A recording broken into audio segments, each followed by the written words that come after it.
Hi everyone, it's Michael, and today's video is all about winter rest. You guys have been asking over and over, Michael, what are you doing for your orchids in semi-hydroponics for the winter? So I thought I would finally put this together. Now, I will start with a disclaimer because I've been a little bit hesitant to make this video. The reason being, this is the first time I have ever done winter rest in semi-hydroponics. Again, before this I was growing in classic bark medium, which is quite different. So this is just me providing an exploration of what my tactics are as a first-time practitioner of winter rest in semi-hydroponics. I don't want you to treat this as if this is the definitive answer to how you're supposed to do it, because I may discover along the way that the things that serve me in classic bark medium don't serve me in semi-hydroponics. Actually, there's a pretty good likelihood of that. But I do want to give you a general snapshot of what I'm doing. Now, general best practice in the orchid world is Halloween through Valentine's Day, allow your plants a winter rest. And I'll be specific when I say your plants. I mean your plants that require a winter rest. So what I have represented here are my Dendrobium nobiles, I've got my Catasetum types, and I have my Eulophia petersii.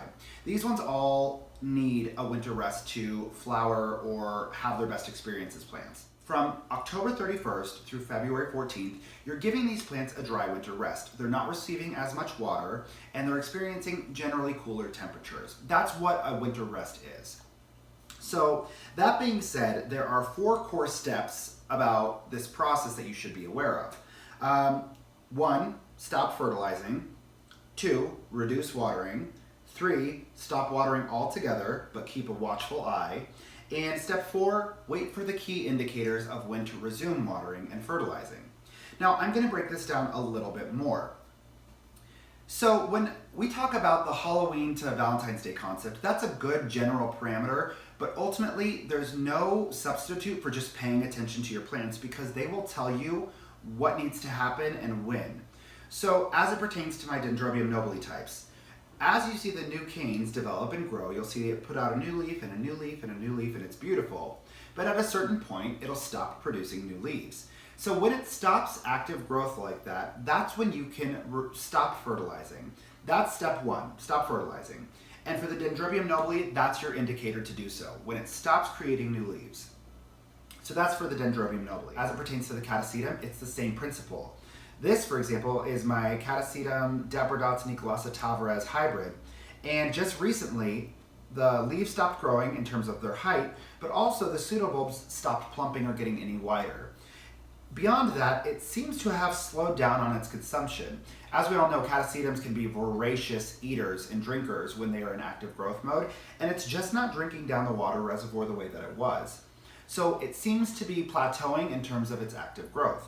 That's my indicator to stop fertilizing for this one. Now my Eulophia petersii, I can't claim that I have any really great understanding of what the indicators are, just because this one has been struggling because I burned it really early on when I got it. So I don't really have a clear indicator for this one. So in this instance, I am just going to use the general timeline indicators to help me. Now on to step 2, reducing watering. So when I say reducing watering, I mean reducing the frequency with which the plants are receiving their water. You don't want to stop altogether all of a sudden because it's going to kind of shock the plant and really stress it out. So you got to slowly taper back. Now typically as I water, I'll refresh the water reservoir once a week. Sometimes it'll be empty by the time I'm doing that, sometimes it won't. But rather than just going bone dry immediately, what I do is I taper back slowly. So as it pertains to all of these orchids, I started to reduce watering right around the beginning of November. And what that looks like is rather than refreshing the water reservoir every week, now I refresh it every 2 to 3. So for the Catasetums that still look like they're lush and green like these guys, every 2 weeks. But for my Dendrobium nobile types, I've been doing every 3 weeks, same thing for my Eulophia. Now step 3 is stop watering. Now I think that that step is going to come for me right around December 1st. Because again, I'm still in the process of slowly acclimating these to having a reduced quantity of water. But right around December 1st, I think I can give it its final water and then just allow it to evaporate out. Once it has used up all the water from the reservoir, I will not be replenishing. That being said, the caveat to this is you have to keep a close eye. In the same way that your plants will tell you when they want to go into winter rest, they're going to tell you if it's not going well. So there's going to be a little bit of shriveling. That's to be expected. But your plants should not look like prunes. If they look like they're consuming themselves and like turning inside out, that's the time to give them a quick flush of water. So that's what I mean when I say keep a watchful eye. If I see that the canes on my Dendrobium nobile have completely desiccated and gotten super, super dry, what I'll do is I'll give it a flush of water. Now, that does not mean I'm filling the reservoir and allowing it to drink at free will. I'm not going to keep a continuous supply of water. I'm just going to allow it to have enough to replump and continue on its winter rest. Same principle for my Catasetums, same principle for my Eulaphia. Now, step 4 that I described is waiting for the indicators of when you're supposed to resume watering. Now, for the Dendrobium nobile, I really, really hope it happens, I'm not sure. But when you start to see little buds swell around the canes, that's because creating new flower buds. So when you see that, that's the indicator it's time to resume watering. And in the same way that we slowly tapered off our watering, we're going to slowly resume watering. So you're not just going to immediately douse it in water. You might want to start giving it more regular flushes and then segue after 1 or 2, 3 weeks into giving it a regular routine of filling its water reservoir. So that's the indicator I would look at for my nobiles. Now when I'm looking at my Catasetum types, it's a little bit tricky and a little bit more high stakes because the general indicator is that you want to wait till the new growth on your Catasetum is 3 to 5 inches and that the roots on the new growth are 3 to 5 inches as well. Because even though there are roots present, they're not necessarily capable of processing water yet until they hit the length of around 3 inches. So if you water too prematurely, if you just see the new growth and go nuts with watering, there's a really, really strong likelihood that it'll just rot, and that's obviously not what you want. For the Eulaphia, it's the same concept. When you see new growth starting, that's when you slowly resume watering. It's not quite as high stakes as the Catasetum, but when you see the new growth is when you can start to generally give it a few more flushes of water and ease it back into having a full reservoir of water. You guys, I just realized that I forgot a really important piece of this entire puzzle, which is the reduction of temperature to create a winter climate.